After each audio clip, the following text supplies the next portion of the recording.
Hello and welcome back to the Sports Babble Football Show, and I'm not on my own anymore. I've got my good friend Jake McGill. Say hello, Jake. Hello, how you doing? Jake has decided to come on board and help me out with the football show, and unfortunately for Jake, he's an Arsenal fan. So, Yes. How did that happen, Jake? Was it like me, your dad, sort of got into it? Sort Or? of family affair. I think the first jersey I actually had was a United one, a big confession. Oh dear. But an uncle bought that one, and then other uncles on the other side of the house, they were big Arsenal fans, so I decided to go with Arsenal. And the man that bought me the United jersey still slagging me that didn't stick with him because all those years of glory that I missed. But sure, I did get that. You wouldn't saw it back? No, definitely not. Yeah, that's the right answer. We're gonna do a little bit. Our football show are gonna base on. We're gonna do hopefully 2 episodes a week, or well, they'll cross over weeks. We're gonna do. This is our preview show for the games that are on this week, and we're focusing primarily on the Premier League this week, as the other leagues haven't really kicked off yet. I know there's a Scottish League. Hopefully, he'll be able to come back on and talk more about that. So we're going to look at a couple of games in the Premier League this weekend. And obviously then we come back next week and review, and hopefully of our predictions will have gone close. Yes. In some of them. There's a couple of big games this weekend over the whole weekend. Yeah, ones, some tasty ones. We're going to start off with the early kick-off on Saturday, which is Swansea against Manchester United. Two teams that sort of they're completely miles and miles and miles apart. I don't think there's two teams in the league that are further apart at the minute. I know, that's right. I think that Swansea will really struggle to, I suppose, replace Sigurdsson. Yeah, they just lost their key player. Last year, I think, it was something like 13 goals, 9 assists. I think that's a major contribution to a team that were struggling to stay up last year. So how will they replace him, I suppose, the big thing. Do you think he was worth the 45 million? Well, the negotiations went on for a very long time, so there's obviously a complete difference in how both teams valued the player, but I suppose someone of proven Premier League class like himself will slot right into the Everton team with 13 goals and 9 assists for Swansea at the end of the day. Playing with better players, more expectation, yes, but I think he'll do quite well at Everton. There is that, and we'll talk more about both teams that are actually playing in a minute. There is that element that it could be like what happened when he went to Tottenham. True. But he's a lot older now, isn't he? He's a couple of years older now, and Everton seems to be in his club. I suppose the only thing is, Philip, at Swansea he's the main man. Exactly. When he goes to Everton, he's not going to be the main man. He's going to be playing second, third fiddle to other players there. Rooney's returned, and it's how he manages that, from being relied upon every week to deliver the goods to now being, I suppose, expected to chip in the big matches when Everton need to make a difference if they want to go on up and challenge, I suppose, the other top 6 teams. Yeah, we'll talk about Everton and they play Man City in a minute. But as I said, Swansea have lost their key player. Llorente's still out injured, but they've got 45 million in the bank. Now this is Thursday night we're doing this, so I can't imagine they're going unless they sign someone tonight at 10:30. I can't imagine. I think they're interested in Sam Clucas of Hull City. 20 million was quoted for Sam Clucas. For a championship player? For a championship player, I think last year's influence was minimal enough in terms of goals and assists at Hull. So what sort of you just blow half your money on Sam Clucas, You were saying that before we came on air, Snodgrass could be free. That could be an interesting option. I think West Ham freed him up to move on because he's not going to be used there. So the likes of Swansea, Paul Clement could make good use out of a player like that. Were you impressed with Manchester United on Sunday? Yeah, very impressed. Yeah, it's hard to say that, isn't it? It is, it's hard to say it.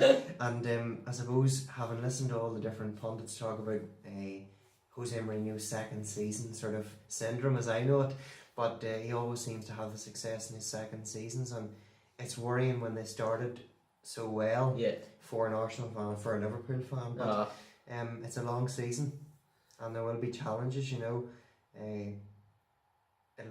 be interesting to see how they I suppose play across the season. But I think they've had a pretty favourable start. They should pick up 3 points, Manchester United. Their last 5 meetings actually have it down here. It's been two wins each and then a draw. The draw was last year when Sigurdsson, funny enough, scored a free kick at Old Trafford. But obviously, as we mentioned, he's gone. And Swansea actually they played Southampton on Saturday. They didn't have a shot on target. Yeah. That isn't great. Like, Yeah. and Manchester United's defence under Jose Mourinho is nothing but solid. That's right. You know, manage. So really to solidify the midfield. Like, but I know even in past seasons when you go to Swansea and you're playing the likes of Andre Ayew and you know, Bafétimbi Gomes when he was there, you know, they sort of challenged defences, especially in the big games, always rose to those games. Yeah. And now you go and you're sort of thinking, who's there? Who's going to challenge? Who's going to challenge this time? And that's why I can't see anything other than a Manchester United Comfortable victory. Manchester United. I'd say so. One thing I just wondered maybe they could look at is getting Boney back, because he's not getting the game at Man City, and bring him back in. But and they know that he'll score goals. Well, yeah, he's proven in the Premier League. We're going to talk about a couple of 3 o'clock kickoffs, and because we support Liverpool and Arsenal, we're going to talk about Liverpool and Arsenal. So we'll talk about Liverpool first, if you don't mind, Jake. No bother. They play Crystal Palace, who have decided to become our new bogey team. I think they've won the last 3 times at Anfield. Yep, I know. Now, the Liverpool seem to find these sort of bogey teams. I don't know if Arsenal do this. Maybe it was Bolton Arsenal did. But Liverpool seem to find these bogey. It was Stoke for a while. And it was Stoke away especially. It's Leicester away at the minute. We've seen it's trouble since they've come up. And now it seems to be Crystal Palace. So, Crystal Palace, they're on the new... Christian Benteke. I didn't want to say it, like, but he does. The only thing is, Liverpool, Crystal Palace are under new management, and the board tried on Saturday against Huddersfield. He's been trying to bring in this sort of passing and possession style football, which is going to take time obviously to come into. Now, it not to say it massively backfired. They had their chances to score on Saturday against Huddersfield, but obviously they ended up getting beat 3-0. How do you see him setting up to maybe change that? Well, I suppose I was surprised. They brought in Fosu Mensah from Manchester United and immediately was slotted into the back 3. For a new manager coming into a new team, you want to make an impact straight away. And there he was throwing in this young fella to a team that looked very uncertain at the back. You know, Scott Dann at the centre of that defence was very poor, and you know that Scott Dann's a good defender when he's got someone alongside him who's going to defend well also, like Damien Delaney. And it wouldn't surprise me if Frank de Boer resorts back to that in order just to bring a bit of solid defending into the team, you know. Yeah, brings it back in, and then they start whacking crosses into the box. Just for Liverpool anyhow, like if it's all worthwhile. If they get a few points at Anfield, it's all worthwhile. Don't you start now? He's behaved himself so far, but that every team must go to Anfield or must play Liverpool. I know as a Liverpool fan, I'm thinking they're going to try hit us here in corners and crosses. Did you see the Hoffenheim game during the week? I didn't pick up much of that, no. They sort of adopt this tactic where they'd push it, say, out to the right, and then they'd ping a ball diagonally across to the left, which happened to be where Alberto Moreno was. So, poor Albi's getting a kicking, but that was their tactic. And I wonder just if Palace will try something. I don't think Palace have Zaha. I think he's injured, maybe.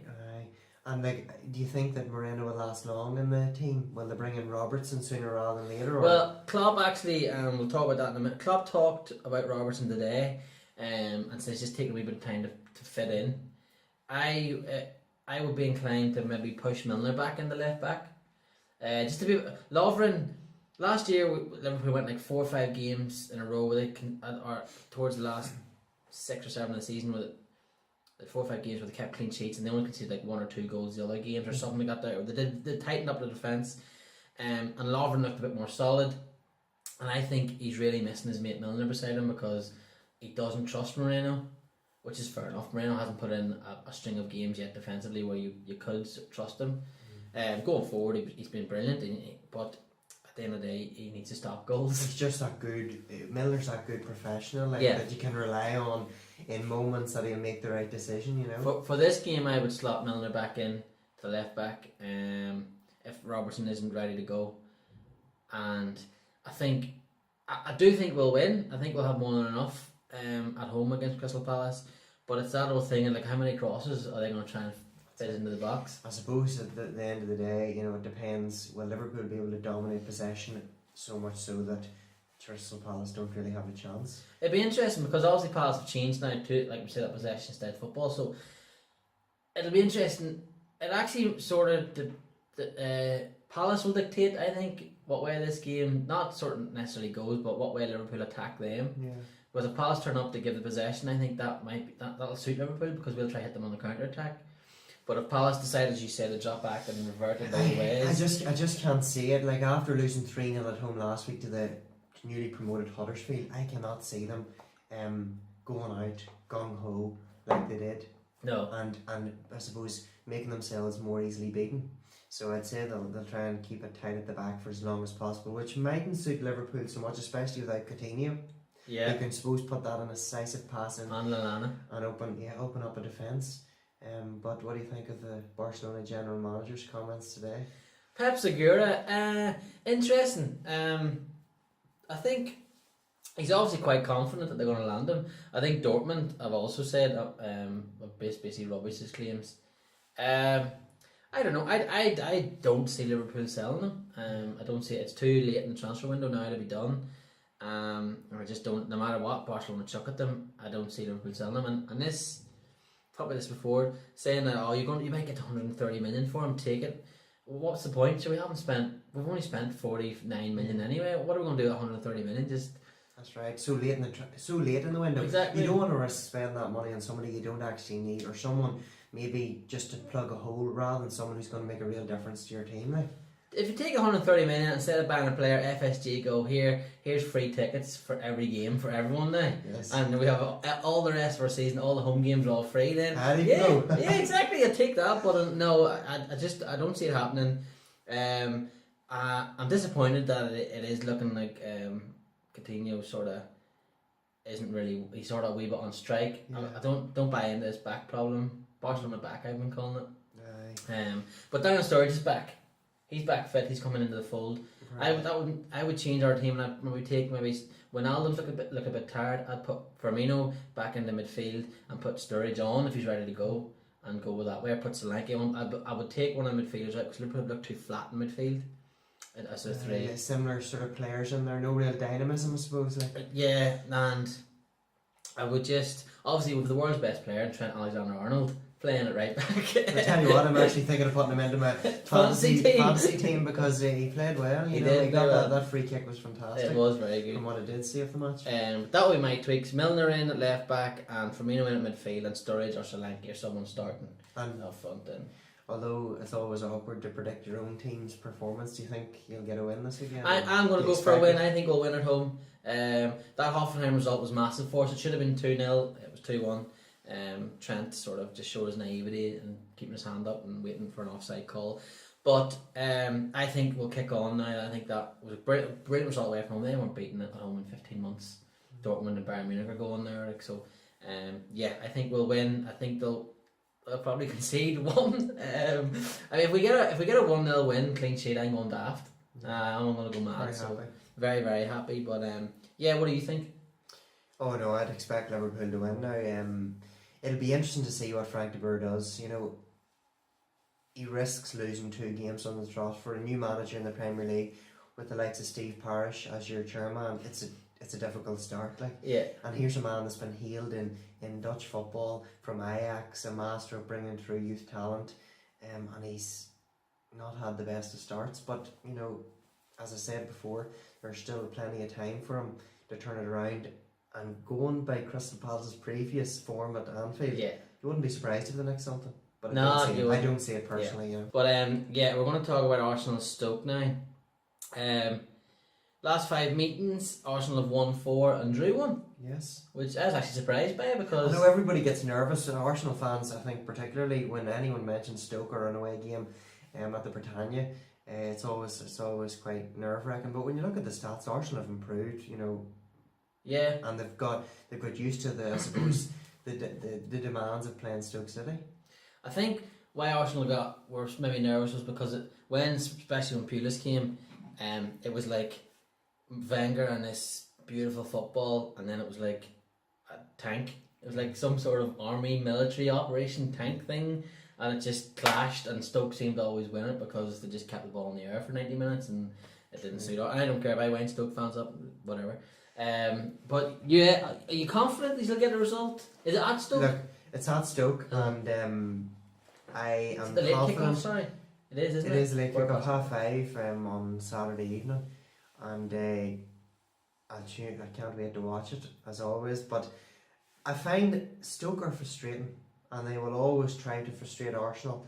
But at the same time, I do not see enough in the Stoke City side to cause an upset. I think this is a really poor Stoke side. Yeah, so do I. I think they'll really struggle this year. Yeah. And Shawcross than last year was contract. Shawcross, an interesting point to note is that Man City seem to be very adamant in getting Johnny Evans. Shawcross is in the last year of his contract. Off to West Brom. Off to West Brom, reunited with his former manager, Tony Pulis. Well, it could happen. You know, it could happen. I know it's pie in the sky at the minute, but it's But just no, these are the moves that you sort of detect might sort of come off. I wouldn't be disappointed for Shawcross to move if he headed away tomorrow, so he wouldn't be playing this weekend because it always brings back that game that I watched at home when he went in for the tackle on Aaron Ramsey, you know, and Aaron Ramsey still gets abuse for that. Yeah, and also Shawcross just went to win the ball, so it's not really Stoke, but it's a Stoke. What do you feel about that? Stoke fans booing Ramsey? It's, as you say, I think it does come from this whole clash of footballing philosophy that came long before the tackle, and that's continued, and maybe so long as Arsene Wenger's there, it will continue, or as Aaron Ramsey is there. Yeah. But you know, it's disappointing. I think in the Premier League, hailed as one of the best leagues in the world, or the best, and yet a player like that is treated for having his leg broken. As much as I love a bit of slagging and a bit of banter, and I just said the word banter on YouTube video, can't believe that. But as much as I love a bit of slagging and a bit of abuse, and you know I do. Yeah, so surely, yeah.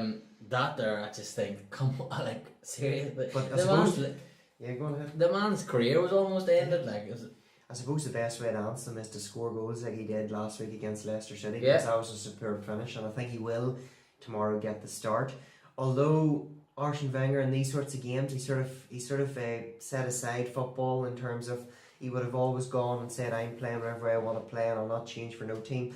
He has tended to, in recent years, maybe put in El Nene there instead of Ramsey, or else taking one of the four players out, the likes of Welbeck, who started last week, and maybe putting in Ramsey further forward and keeping the solid Xhaka. Well, if you can say solid. I was going to say, against Leicester, they were wide open. They were open, you know. I don't think Stoke have the team that can rip Arsenal apart.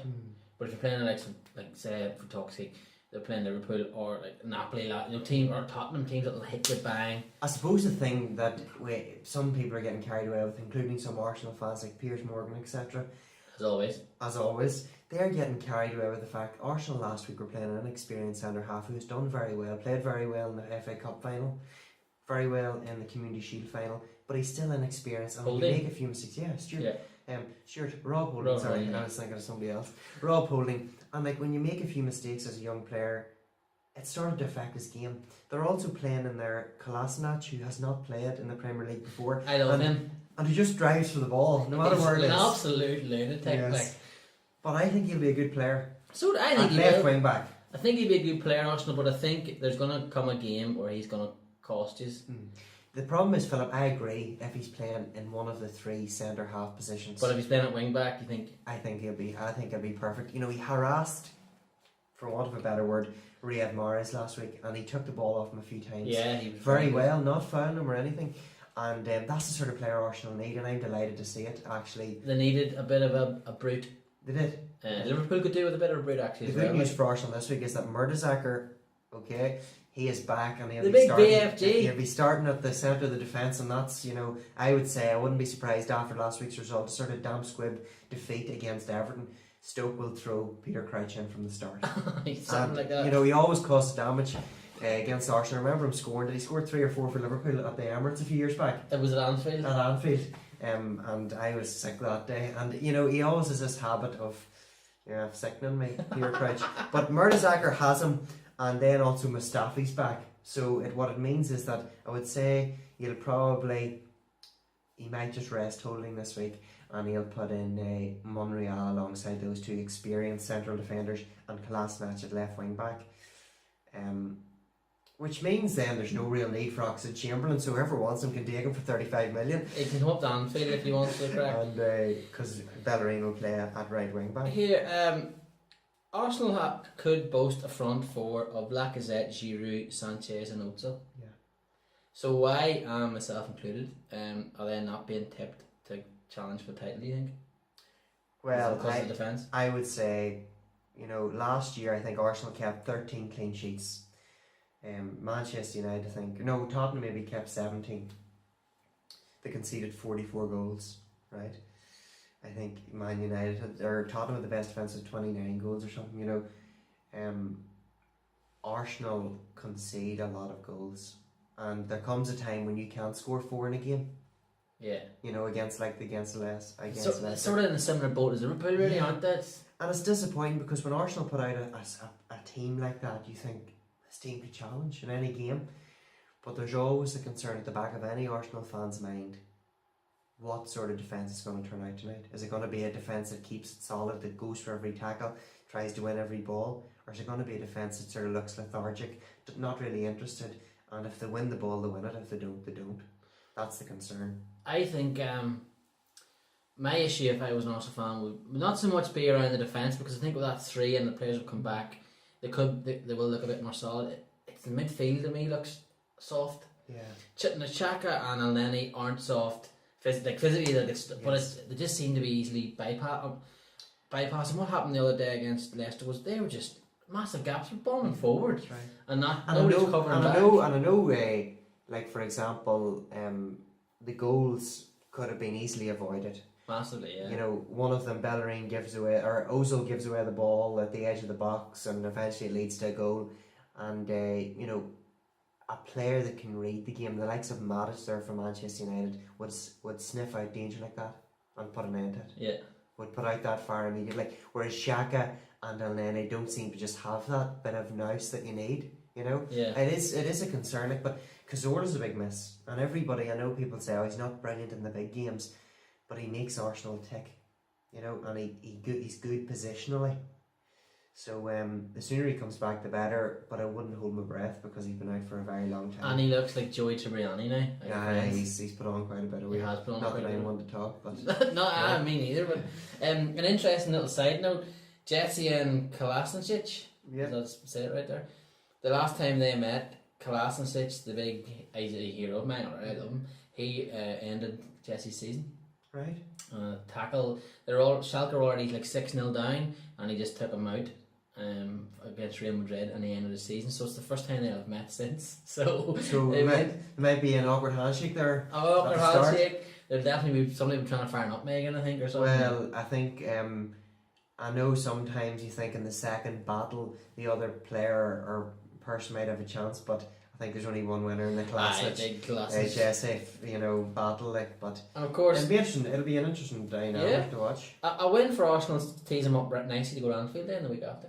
That's right. And I think Sanchez is supposed to be back if he's still there. Sanchez Coutinho could hopefully be on the pitch. Yeah, that's right. And hopefully now Arsenal will go well this week and get a comfortable 3-1 victory. 3-1 victory. I'm gonna go 2-1 Arsenal. 2-1. Yeah. I'm gonna go Lacazette double. Well, I hope he does because he's in my fantasy team. We'll start with the big game on Sunday, which is Spurs at home to Chelsea. And two good friends of ours, Brenton and Pat Hagan, will be watching that with a bit of interest. How do you see that one going? Well, I see the Premier League champions who got beat last week 3-2 by Burnley at Stamford Bridge. He's delighted.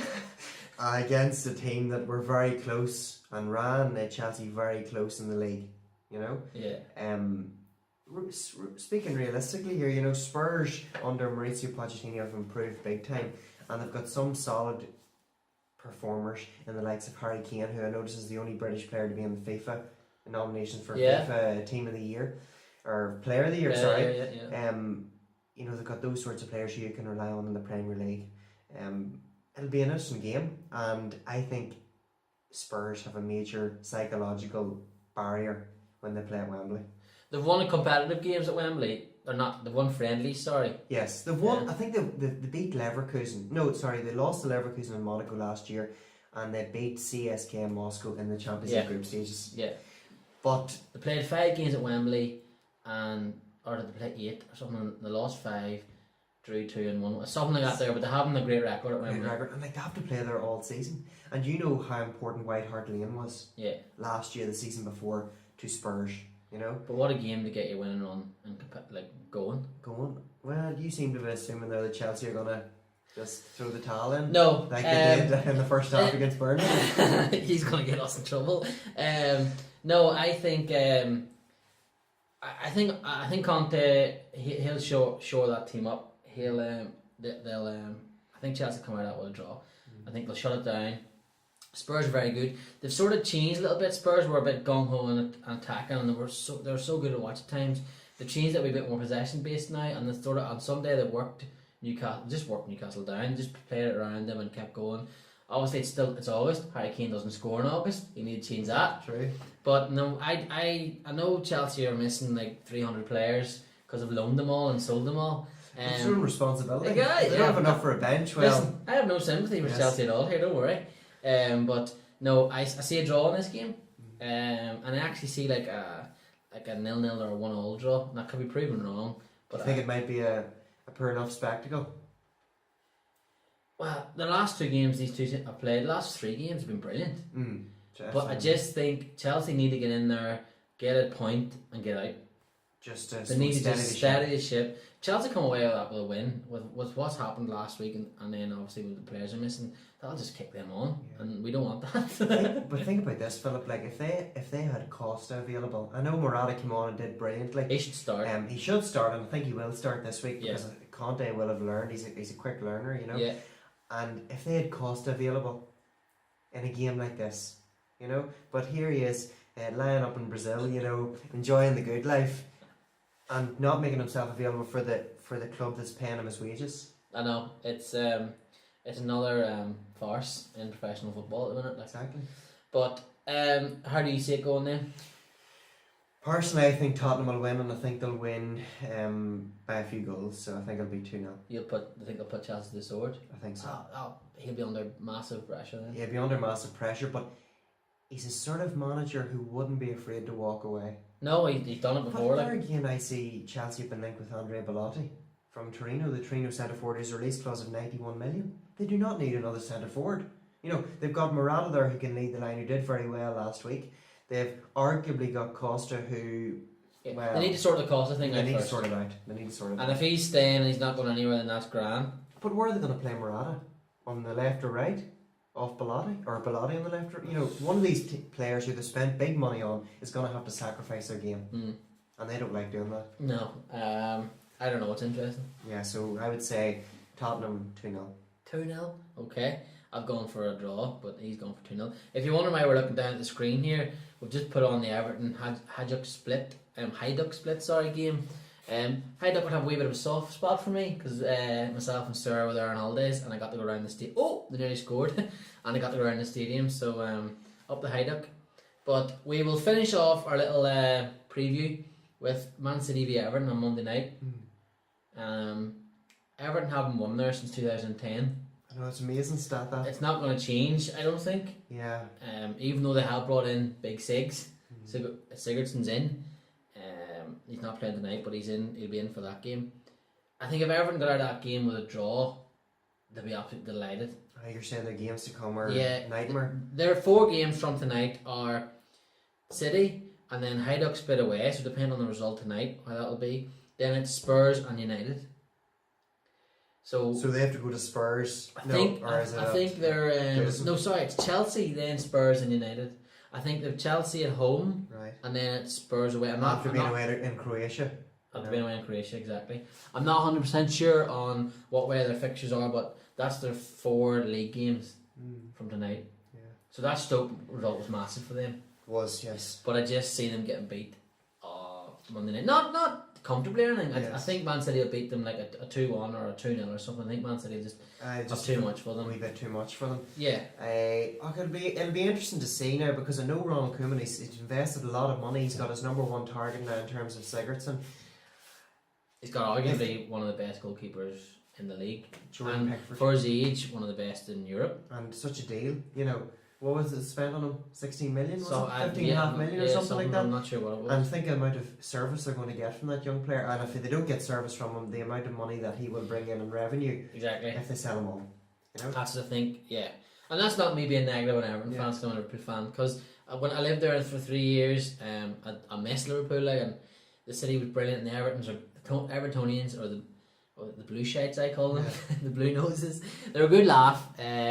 So I think Everton, if they get out of that game with a draw away from home at Man City, is massive. They did it last year, but they had big Romelu Lukaku playing for them. Exactly, and Romelu Lukaku's a sort of striker who would challenge Otamendi.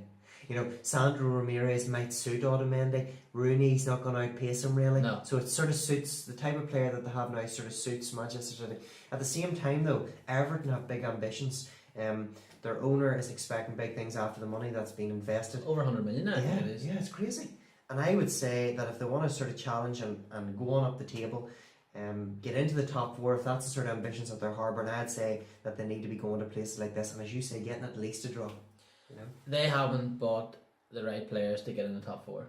I don't think so either. No. They bought players who finished 15th, 16th and 20th in the league last year, and maybe even 17th in the Premier League or whatever it was. So I just don't think they bought the right players to be challenging for top 4 yet. Now they could surprise. Leicester won the league. Nobody thought that was going to happen. But I think the Leicester team is better than this Everton team. With more of those wee sort of Drinkwater. dashes of class about them, you know. Drinkwater, by the way, is a target for Chelsea for 30 million. I don't rate him for 30. When Blaise Matuidi has gone to Juve for 18. But then at the same time, it just seems that if you're going to the Premier League, a Premier League club, if the Premier League club wants you, they have to spend X amount of money on you. They've signed, Southampton signed Lamina from Juventus for 18 million as well. Blaise Matuidi's going to Juventus for 18 million. Yeah, it's an absolute bargain. It's mad. You know, he's a quality midfielder, accomplished, and it's unbelievable the amount of money that's involved in the Premier League.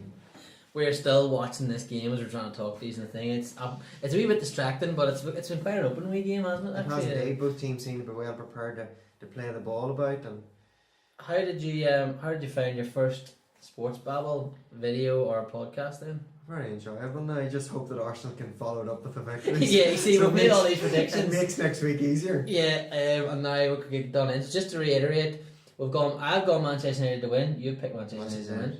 Yeah. I picked Spurs and Chelsea to be a draw. You picked Spurs to win. Yeah. We both picked Liverpool to win. We both picked Arsenal to win. Yeah. And we both picked City to win. That's right. So hopefully on Monday or Tuesday night when we're talking about this again, we're not way off. Yeah, but it's the Premier League and that's why we love it. You know, these shock results happen, and when Crystal Palace beat Liverpool, sure we'll all be laughing here. Thanks for watching. It is a wee bit longer this week. Don't worry, we have a new idea for how we're going to do the videos going forward. Like us on Facebook at the Sports Babble, on Twitter at the Sports Babble. I'll link up Jake's Facebook, and you're on Twitter as well, aren't you? Yeah. I'll link up his Twitter. And then subscribe to our YouTube page, because the more subscriptions the better. And plus, I'm not being cheeky, but if we get to 100 subscriptions, we could start possibly getting paid for it. So that's what you want, and you can change your name and all that. So it's really important you tell all your mates, subscribe, and build our subscriptions up. But thanks for watching. Thanks very much.